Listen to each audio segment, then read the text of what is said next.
ಅಭಿನವಶಂಕರ ಅಧ್ಯಾಯ 20 ಮಹಾಪ್ರಸ್ಥಾನ.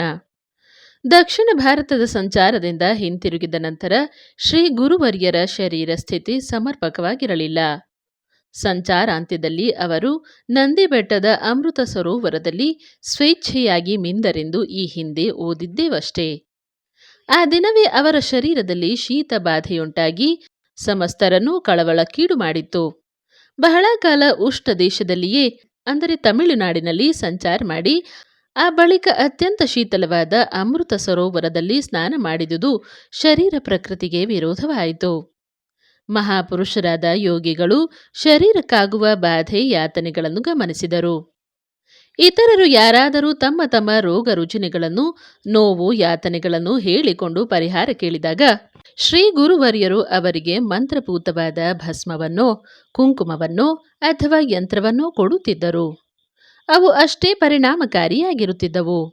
ಆದರೆ ತಮ್ಮ ಶರೀರಕ್ಕಾದ ಬಾಧೆಗೆ ಅವರು ಯಾವ ಪರಿಹಾರವನ್ನೂ ಮಾಡಿಕೊಳ್ಳಲು ಒಡಂಬಡುತ್ತಿರಲಿಲ್ಲ. ಪ್ರಾರಬ್ಧವನ್ನು ಅನುಭವಿಸುವುದೇ ಯುಕ್ತವೆಂದು ಭಾವಿಸಿದ್ದ ಅವರು ಅದನ್ನು ಮುಂದೆ ಹಾಕಲು ಸ್ವಲ್ಪವೂ ಇಚ್ಛಿಸುತ್ತಿರಲಿಲ್ಲ. ಶ್ರೀ ಗುರುವರ್ಯರ ಶರೀರಕ್ಕೆ ಆಗಾಗ ಯಾತನೆಯುಂಟಾಗುತ್ತಿತ್ತು. ಅವರು ಅದನ್ನೆಲ್ಲ ತೋರ್ಪಡಿಸಿಕೊಳ್ಳುತ್ತಿರಲಿಲ್ಲ. ಔಷಧಿ ಪಥ್ಯಗಳನ್ನು ಸ್ವೀಕರಿಸುತ್ತಿರಲಿಲ್ಲ.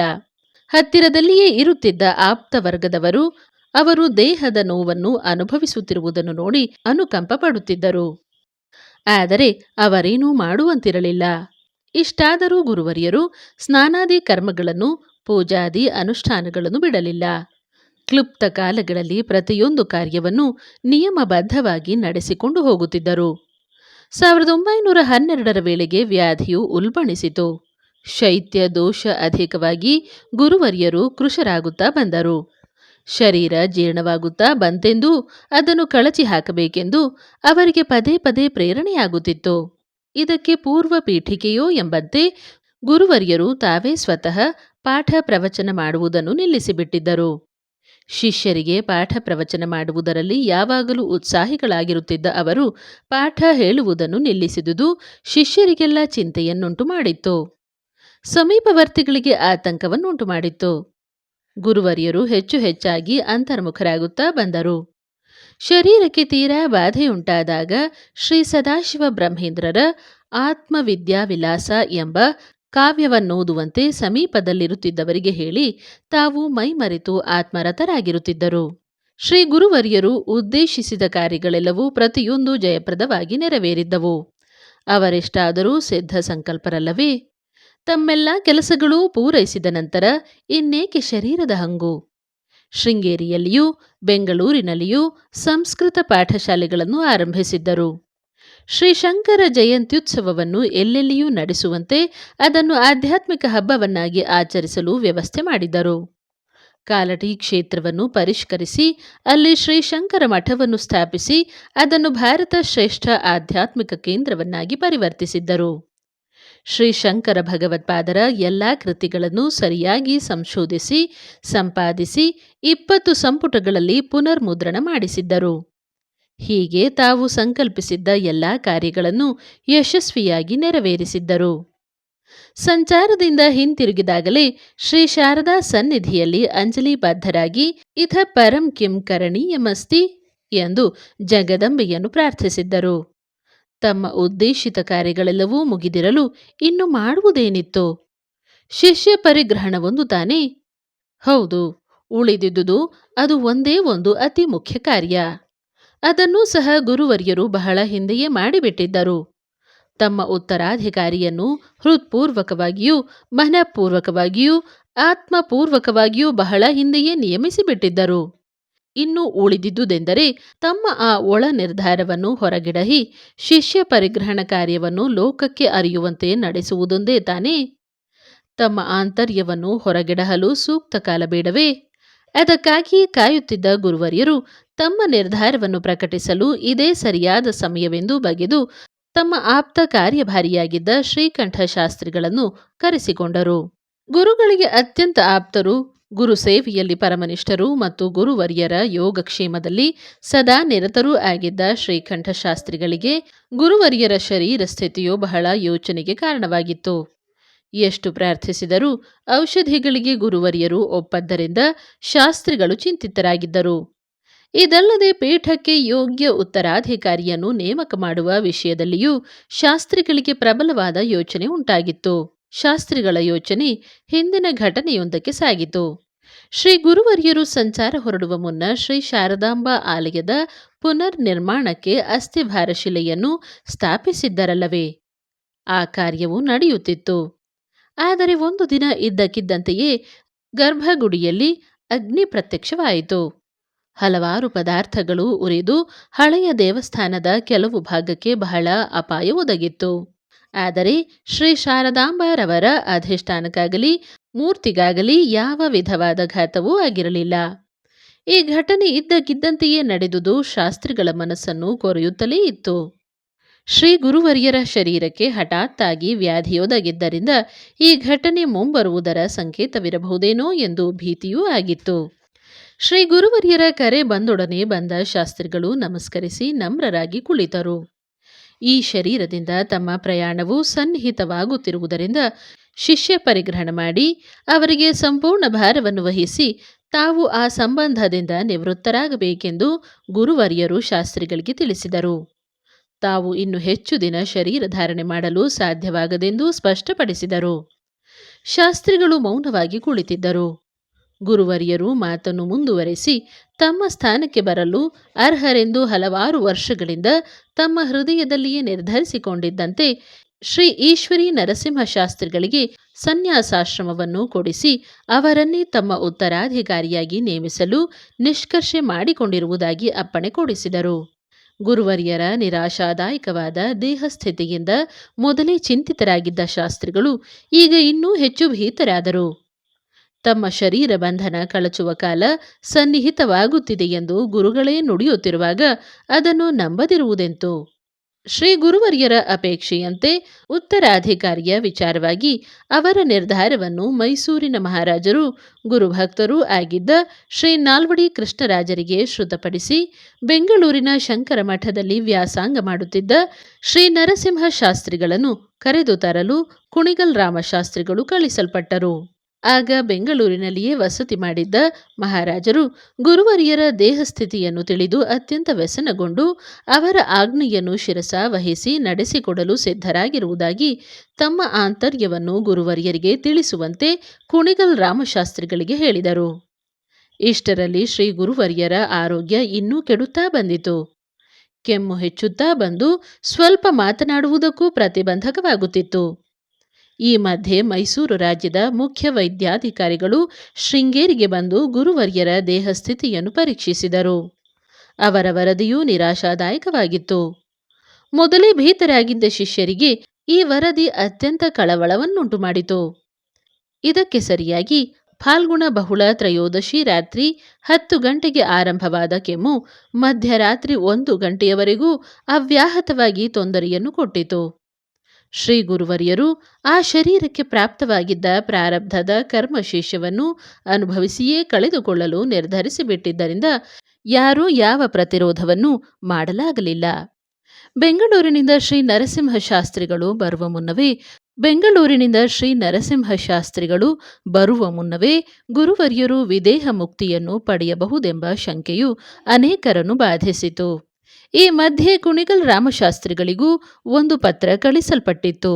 ಆ ಪತ್ರದಂತೆ ರಾಮಶಾಸ್ತ್ರಿಗಳು ಶ್ರೀ ನರಸಿಂಹಶಾಸ್ತ್ರಿಗಳನ್ನು ಕರೆದುಕೊಂಡು ಬರಲು ಎಷ್ಟು ಶೀಘ್ರವೆಂದರೂ 3 ದಿನಗಳಾದರೂ ಬೇಕಾಗಬಹುದೆಂದು, ಅಷ್ಟರಲ್ಲಿ ಶಿಷ್ಯ ಪರಿಗ್ರಹಣ ಮಾಡಬೇಕಾದ ಸಂದರ್ಭ ಬಂದಲ್ಲಿ ಸಮೀಪವರ್ತಿಗಳಾಗಿರುವವರಲ್ಲಿ ಯಾರನ್ನಾದರೂ ಒಬ್ಬರನ್ನು ನಿರ್ದೇಶಿಸಿರುವುದು ಅನುಕೂಲವೆಂದು ಶ್ರೀ ಗುರುವರ್ಯರಲ್ಲಿ ಶ್ರೀಕಂಠಶಾಸ್ತ್ರಿಗಳು ಭಿನ್ನವಿಸಿದರು. ಆಗ ಗುರುವರ್ಯರು ಕೇಳಿದರು, ಅರ್ಹರು ಯಾರಿದ್ದಾರೆ? ಆಗ ಶಾಸ್ತ್ರಿಗಳು ಒಬ್ಬರ ಹೆಸರನ್ನು ಸೂಚಿಸಿದರು.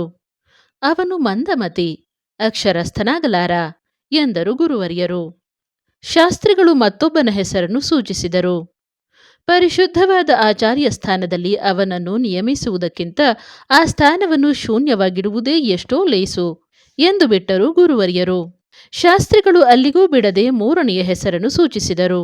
ಆಗ ಗುರುವರ್ಯರು ಯಾವ ಅಭಿಪ್ರಾಯವನ್ನೂ ವ್ಯಕ್ತಪಡಿಸದೆ ಪೂರ್ವ ನಿರ್ದಿಷ್ಟವಾದ ನರಸಿಂಹಶಾಸ್ತ್ರಿಯನ್ನು ರಾಮಶಾಸ್ತ್ರಿಯು ಕರೆತರುವನಷ್ಟೇ ಅವನು ಬರಲಿ ಎಂದು ನುಡಿದು ತಮಗೆ ಅತ್ಯಂತ ಆನಂದದಾಯಕವಾಗಿದ್ದ ಆತ್ಮವಿದ್ಯಾವಿಲಾಸವೆಂಬ ಗ್ರಂಥವನ್ನು ಓದುವಂತೆ ಶ್ರೀಕಂಠಶಾಸ್ತ್ರಿಗಳಿಗೆ ಆಜ್ಞೆಯಿತ್ತರು. ಈ ಸಂದರ್ಭದಿಂದಲೂ ಇತರ ವಿದ್ಯಮಾನಗಳಿಂದಲೂ ಶ್ರೀ ನೃಸಿಂಹ ಶಾಸ್ತ್ರಿಗಳನ್ನಲ್ಲದೆ ಬೇರೆ ಯಾರನ್ನೂ ಶೃಂಗೇರಿ ಪೀಠದ ಆಚಾರ್ಯರನ್ನಾಗಿ ನೇಮಿಸುವುದರಲ್ಲಿ ಗುರುವರ್ಯರ ಸಂಕಲ್ಪವೂ ಇರಲಿಲ್ಲ. ಈಶ್ವರೇಚ್ಛೆಯೂ ಇರಲಿಲ್ಲವೆಂಬುದು ಶಾಸ್ತ್ರಿಗಳಿಗೆ ಸ್ಪಷ್ಟವಾಗಿ ಅರಿವಾಯಿತು. ಅನಂತರ ಅವರು ಆ ವಿಚಾರದಿಂದ ವಿರಮಿಸಿದರು. ಮೊದಲಿನಿಂದಲೂ ಗುರುವರ್ಯರ ಅನುಗ್ರಹಕ್ಕೂ ಕೃಪೆಗೂ ಪಾತ್ರರಾಗಿದ್ದ ನೃಸಿಂಹಶಾಸ್ತ್ರಿಯವರನ್ನು ಗುರುವರ್ಯರು ತಮ್ಮ ಶಿಷ್ಯನನ್ನಾಗಿಯೂ ಉತ್ತರಾಧಿಕಾರಿಯನ್ನಾಗಿಯೂ ಸ್ವೀಕರಿಸುತ್ತಾರೆಂದು ಯಾರೂ ನಂಬಿರಲಿಲ್ಲ. ಮೇಧಾವಿಯೂ ಚುರುಕು ಬುದ್ಧಿಯುಳ್ಳವನೂ ಸೂಕ್ಷ್ಮಗ್ರಾಹಿಯೂ ಆದಂಥ ಬಾಲಕ ವಿದ್ಯಾಭ್ಯಾಸದಲ್ಲಿ ಅತ್ಯಂತ ಕುಶಲನಾಗಿದ್ದುದರಿಂದ ಗುರುವರ್ಯರು ಆತನಲ್ಲಿ ವಿಶೇಷ ವಿಶ್ವಾಸವಿಟ್ಟಿದ್ದರೆಂದು ನಂಬಿದ್ದರೇ ವಿನಃ ಆತನನ್ನೇ ಗುರುಗಳು ತಮ್ಮ ಉತ್ತರಾಧಿಕಾರಿಯನ್ನಾಗಿ ನಿಯಮಿಸುವ ಆಶಯ ಹೊಂದಿದ್ದರೆಂದು ಅನೇಕರು ಭಾವಿಸಿರಲಿಲ್ಲ. ಇತ್ತ ಶೃಂಗೇರಿಯಿಂದ ಕಳುಹಿಸಲ್ಪಟ್ಟ ಓಲೆಗಾರರು ನೇರವಾಗಿ ರಾಮಶಾಸ್ತ್ರಿಗಳಲ್ಲಿ ಬಂದರು. ಶೃಂಗೇರಿಯ ವಿದ್ಯಮಾನಗಳನ್ನೆಲ್ಲ ಅರುಹಿದರು. ಶ್ರೀ ಗುರುವರ್ಯರ ಶರೀರಾರೋಗ್ಯವು ದಿನೇ ದಿನೇ ಕ್ಷಯಿಸುತ್ತಿರುವುದನ್ನು ಕೇಳಿದ ಶಾಸ್ತ್ರಿಗಳಿಗೆ ಅತ್ಯಂತ ದುಃಖವಾಯಿತು. ಅವರ ಕಣ್ಣುಗಳು ನೀರು ತುಂಬಿದವು. ಆದರೆ ಅದು ಚಿಂತಿಸುತ್ತಲೋ ದುಃಖಿಸುತ್ತಲೋ ಕುಳಿತಿರುವಂತಹ ಸಮಯವಾಗಿರಲಿಲ್ಲ. ಶಾಸ್ತ್ರಿಗಳು ಸಮಾಧಾನ ತಂದುಕೊಂಡು ಗುರುಗಳ ಆಜ್ಞೆಯನ್ನು ಶಿರಸಾವಹಿಸಿ ನಡೆಸಿಕೊಡಲು ಕರ್ತವ್ಯ ಸನ್ನದ್ಧರಾದರು. ಪರಿಧಾವಿ ಸಂವತ್ಸರದ ಚೈತ್ರ ಶುದ್ಧ ಪಾಡ್ಯ ಮಂಗಳವಾರದ ದಿನ ಬೆಳಗ್ಗೆ 8 ಗಂಟೆಯ ಸಮಯದಲ್ಲಿ ಕುಳಿತಿದ್ದಂತೆಯೇ ಶ್ರೀ ಗುರುವರ್ಯರು ಧ್ಯಾನ ಮಗ್ನರಾಗಿ ಬಿಟ್ಟಿದ್ದರು. ಕಣ್ಣುಗಳು ಅರ್ಧ ನಿರ್ಮೀಲಿತವಾದುದನ್ನು, ಶರೀರವು ಹಿಂದಕ್ಕೆ ವಾಲಿದುದನ್ನು ಕಂಡ ಪರಿಜನರು ಗಾಬರಿಯಿಂದ ಕಳವಳಪಟ್ಟರು. ಪೂಜೆಯಲ್ಲಿದ್ದ ಶ್ರೀಕಂಠಶಾಸ್ತ್ರಿಯವರಿಗೆ ಕೂಡಲೇ ವರ್ತಮಾನ ಕಳಿಸಲ್ಪಟ್ಟಿತು. ಅವರು ಪೂಜೆಯನ್ನು ಅಷ್ಟಕ್ಕೆ ಬಿಟ್ಟು ಓಡೋಡಿ ಬಂದರು. ಗುರುವರ್ಯರನ್ನು ನೋಡಿದ ಮೇಲೆ ಶಾಸ್ತ್ರಿಗಳಿಗೆ ಸ್ವಲ್ಪ ಸಮಾಧಾನವಾಯಿತು. ಅವರಿಗೆ ಗುರುವರ್ಯರು ಆಗಾಗ ಧ್ಯಾನಮಗ್ನರಾಗಿ ಆತ್ಮ ಸಮಾಧಿಯಲ್ಲಿರುತ್ತಿದ್ದುದನ್ನು ತಿಳಿದಿದ್ದ ಶಾಸ್ತ್ರಿಗಳಿಗೆ ಅಂದಿನ ಸ್ಥಿತಿಯು ಆತ್ಮ ಸಮಾಧಿಯದೇ ಎಂದು ಖಚಿತವಾಗಿತ್ತು. ಆ ದಿನವೆಲ್ಲ ಗುರುವರ್ಯರ ಶರೀರ ಸ್ಥಿತಿಯು ಕಳವಳಕರವಾಗಿಯೇ ಇದ್ದಿತು. ಆ ದಿನ ಸ್ನಾನಾಹ್ನಿಕಗಳಾದ ನಂತರ ಅವರು ಭಿಕ್ಷೆಯನ್ನು ಸ್ವೀಕರಿಸಲೇ ಇಲ್ಲ. ದರ್ಶನಕ್ಕೆ ಬಂದವರನ್ನು ತಮ್ಮ ಮಂದಹಾಸಯುಕ್ತವಾದ ದೃಷ್ಟಿಯಿಂದಲೇ ಕೃಪೆಯಿಂದಲೇ ನೋಡಿ ಆಶೀರ್ವದಿಸುತ್ತಿದ್ದರು. ಅವರು ಭಿಕ್ಷೆಯನ್ನು ಸ್ವೀಕರಿಸಲೇ ಇಲ್ಲ. ಆ ದಿನವೆಲ್ಲ ಶ್ರೀಕಂಠಶಾಸ್ತ್ರಿಗಳಿಗೆ ಕಳವಳ, ಆತಂಕ, ಚಿಂತೆ, ಮನಸ್ಸು ನಿಂತಲ್ಲಿ ನಿಲ್ಲದು. ಏನೋ ಭೀತಿ, ಭಯ. ಶಾಸ್ತ್ರಿಗಳು ಶ್ರೀ ಶಾರದಾಂಬಾ ಸನ್ನಿಧಿಗೆ ಹೋಗಿ ಬಹು ಹೊತ್ತು ಮನಸ್ಸಿನಲ್ಲಿಯೇ ಪ್ರಾರ್ಥಿಸಿದರು. ಏನೋ ಹೊಳೆದಂತಾಗಿ 2 ಕಾಗದಗಳನ್ನು ತೆಗೆದುಕೊಂಡು ಒಂದರಲ್ಲಿ ಪ್ರಾಣಾಪಾಯವಿಲ್ಲ ಎಂದೂ ಮತ್ತೊಂದರಲ್ಲಿ ಪ್ರಾಣಾಪಾಯವಿದೆ ಎಂದೂ ಬರೆದು ದೇವರ ಸನ್ನಿಧಿಯಲ್ಲಿಟ್ಟರು. ಹತ್ತಿರದಲ್ಲಿಯೇ ಇದ್ದ ಒಬ್ಬ ಬಾಲಕನನ್ನು ಕರೆದು ಒಂದು ಚೀಟಿಯನ್ನು ಎತ್ತಿಕೊಳ್ಳುವಂತೆ ಹೇಳಿದರು. ಆ ಮಗುವು ಎತ್ತಿಕೊಟ್ಟ ಚೀಟಿಯಲ್ಲಿ ಪ್ರಾಣಾಪಾಯವಿಲ್ಲ ಎಂದಿತ್ತು. ಅದನ್ನೋದಿದೊಡನೆಯೇ ಶಾಸ್ತ್ರಿಗಳಿಗೆಷ್ಟೋ ನೆಮ್ಮದಿಯಾಯಿತು, ಧೈರ್ಯವೂ ಆಯಿತು. ಕೂಡಲೇ ಗುರುವರ್ಯರಲ್ಲಿ ಓಡಿಬಂದು ನನಗೇಕೋ ತುಂಬ ಭಯವಾಗಿತ್ತು. ಆದರೆ ಶ್ರೀ ಶಾರದಾಂಬಾರವರಿಂದ ಅಭಯ ದೊರಕಿತು. ಪ್ರಾಣಾಪಾಯವಿಲ್ಲವೆಂದು ಸೂಚನೆ ಬಂದುದರಿಂದ ನನಗೆಷ್ಟೋ ನೆಮ್ಮದಿಯಾಗಿದೆ ಎಂದು ನಿವೇದಿಸಿದರು. ಗುರುವರ್ಯರು ಮಂದಹಾಸ ಬೀರಿ, ನಿಜ, ಆ ಮಾತೆಯ ಆಶ್ವಾಸನೆ ಎಂದೂ ಸುಳ್ಳಾಗದು ಎಂದರು. ಶಾಸ್ತ್ರಿಗಳಿಗೆ ಇನ್ನೂ ಹರ್ಷವಾಯಿತು. ತಾವು ಹಾಗೆಯೇ ನುಡಿದ ಮೇಲೆ ನನಗೆ ಇನ್ನೂ ಧೈರ್ಯವಾಗಿದೆ ಎಂದರು. ಆಗ ಗುರುವರ್ಯರು ನುಡಿದರು, ಈ ಪ್ರಾಣ ಅಥವಾ ಶ್ವಾಸವು ಗಾಳಿಯ ಒಂದು ರೂಪ. ಅದೊಂದು ಜಡ ಪದಾರ್ಥ. ಅದಕ್ಕೆ ಯಾವುದರ ಭೀತಿ? ಆದ್ದರಿಂದ ಪ್ರಾಣಕ್ಕೆ ಅಪಾಯವಿಲ್ಲ ಎಂಬುದು ಯಥಾರ್ಥವಾದ ಮಾತು. ಆತ್ಮನು ಈ ಜಗತ್ತಿನಲ್ಲಿಯೇ ಅಲ್ಲದೆ ಬೇರೊಂದು ಜಗತ್ತಿನ ಅನುಭವವನ್ನು ಪಡೆಯಬೇಕಾದಲ್ಲಿ ಪ್ರಾಣವು ಕೂಡ ಆತ್ಮನನ್ನು ಅನುಸರಿಸಲೇಬೇಕು. ಆದ್ದರಿಂದ ಆಗಲೂ ಪ್ರಾಣಕ್ಕೆ ಭಯವಿರದು. ಎಲ್ಲ ಜೀವಿಗಳಿಗೂ ಪ್ರಾಣವೆಂದರೆ ಅತ್ಯಂತ ಪ್ರೀತಿ, ಏಕೆಂದರೆ ಪ್ರಾಣದಿಂದ ಅವಕ್ಕಾದ ಭಯವೂ ಇಲ್ಲ. ಆದರೆ ಆತ್ಮನು ಪರಲೋಕಗಳ ಅನುಭವವನ್ನು ಅಪೇಕ್ಷಿಸದೆ ಸರ್ವಬಂಧನ ರಹಿತನಾಗಿ ಮುಕ್ತನಾಗಿ ಬಿಡಲು ಸಂಕಲ್ಪಿಸಿದರೆ ಆಗಲೂ ಪ್ರಾಣಕ್ಕೆ ಭಯವಿಲ್ಲ. ಏಕೆಂದರೆ ಪ್ರಾಣವು ಮತ್ತು ಇತರ ಸ್ಥೂಲ ಭೌತ ವಸ್ತುಗಳು ಅವುಗಳಿಗೆ ಸೇರಿದಂಥ ಸೂಕ್ಷ್ಮ ಮೂಲ ವಸ್ತುವಿನಲ್ಲಿಯೇ ಸೇರಿ ಹೋಗುತ್ತವೆ. ಹೀಗೆ ಯಾವ ದೃಷ್ಟಿಯಿಂದ ಆಲೋಚಿಸಿದರೂ ಶ್ರೀಮಾತೆಯ ಆಶ್ವಾಸನೆಯು ನಿಜವೇ ಆಗುತ್ತದೆ ಎಂದು ಗಂಭೀರ ವದನದಿಂದ ನುಡಿದರು. ಇದನ್ನು ಕೇಳಿದ ಶಾಸ್ತ್ರಿಗಳ ಮನಸ್ಸಿಗೆ ದೃಢವಾಯಿತು. ಗುರುವರ್ಯರು ದೇಹ ಬಂಧನವನ್ನು ಕಳಚಿ ಹಾಕಲು ಪೂರ್ಣ ಸಿದ್ಧರಾಗಿದ್ದಾರೆ. ಅವರಿಗೆ ಯಾವ ವಿಧವಾದ ಬಂಧನವೂ ಸಲ್ಲದು. ಅವರನ್ನು ಯಾರೂ ತಡೆಯಲಾಗದು ಎಂದು ಅರಿವಾಗಿ ಖಿನ್ನತೆಯಿಂದ ತಲೆಬಾಗಿದರು. ಮಹಾತ್ಮರು ಇಚ್ಛಾಮರಣಿಗಳಲ್ಲವೇ? ಅವರು ತಮಗೆ ಸಾಕೆನಿಸಿದಾಗ ಶರೀರಾವರಣವನ್ನು ಕಳಚಿ ಹಾಕಿ ಸರ್ವವ್ಯಾಪ್ತಿಯಾಗುತ್ತಾರಲ್ಲವೇ?